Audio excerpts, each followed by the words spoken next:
164.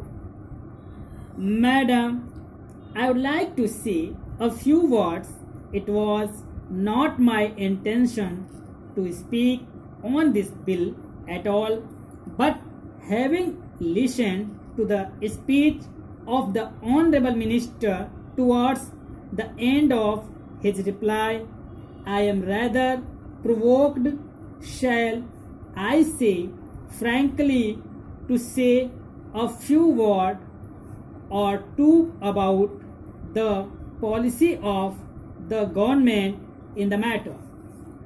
It is pointless for the government and the minister here to tell us that there has not been any shift in the policy with regard to foreign partition and the role of foreign enterprises in the oil industry of our country.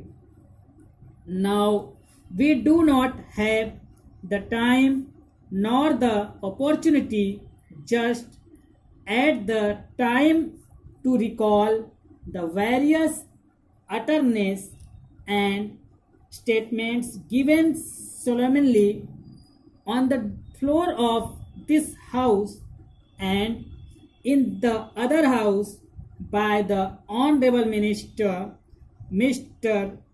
Malvi, and others of the government, also in initiating certain basis approaches to questions of policy. What was it in the first place? It was decided after a lot of groping in the dark in the earlier stages that as far as the oil industry was concerned, it should be from now on developed entirely in the public sector. And the beginning was made by exploration and the setting up of refineries with the cooperation of friendly countries like Romania.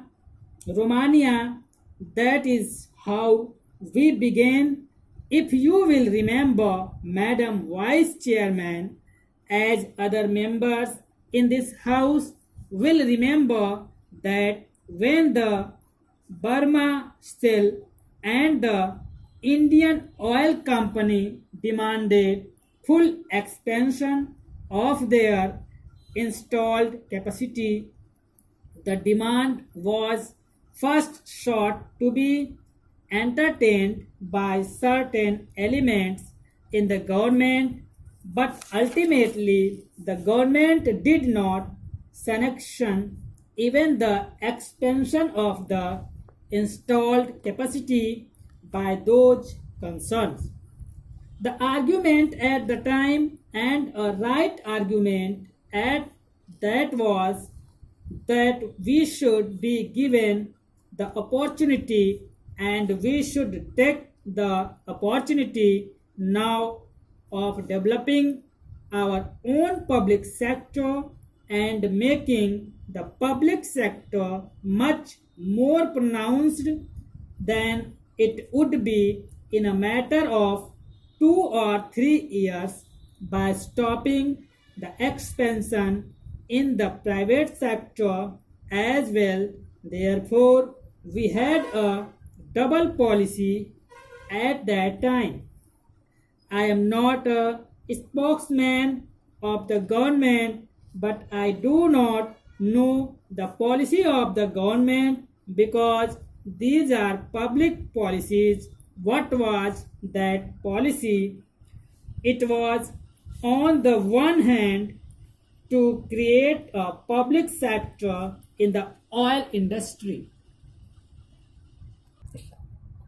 You will remember, Madam, and the House will remember, that when we negotiated for certain oil to be imported from Russia, these foreign concerns American and British had the temerity to say that they would not be refining crude oil if it was imported from socialist countries and not from their own sources.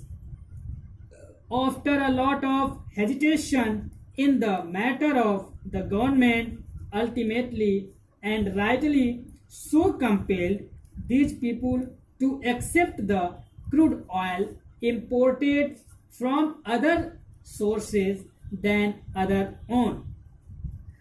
This was the position. Now, these are not forgotten stories, and I may recall in this connection that the journal called Commerce wrote a series of editorial articles in which the Honorable Minister of Oil at that time was criticized precisely for pursuing an exclusive policy of public sector development in the matter of oil, and these criticisms were repeated also in certain other foreign journals, including the journals that emanate from the United States of America.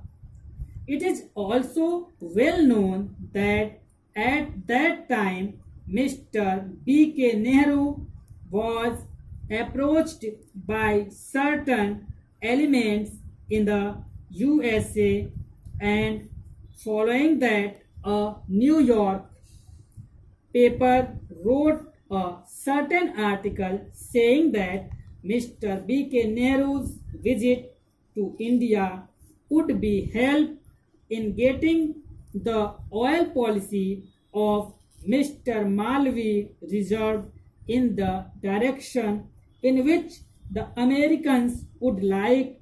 The article appeared, and I quoted this article on the floor of the House.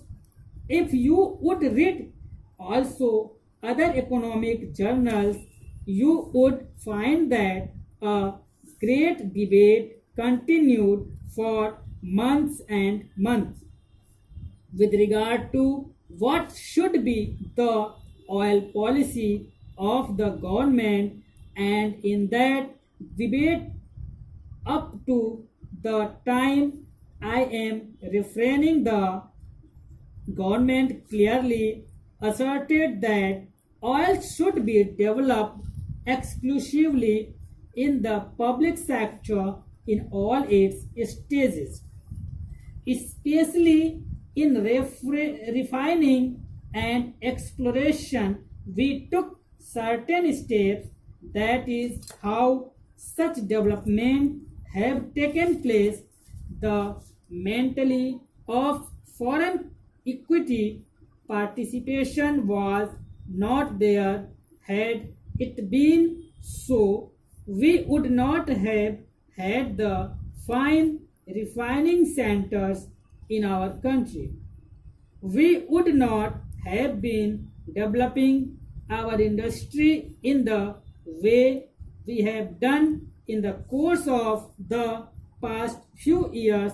Now that vigorous policy was pursued, although we would have liked to be much more vigorous than actually it was, then what happened? Systematic pressures were brought to bear upon the government in order to compromise this policy, to make the government recoil from the position that it had taken. In fact, in the connection, you will remember, sir, that the Sharni committee made a report with regard to the operations of the foreign oil concerns. बहुत slow बोलने लगा ना।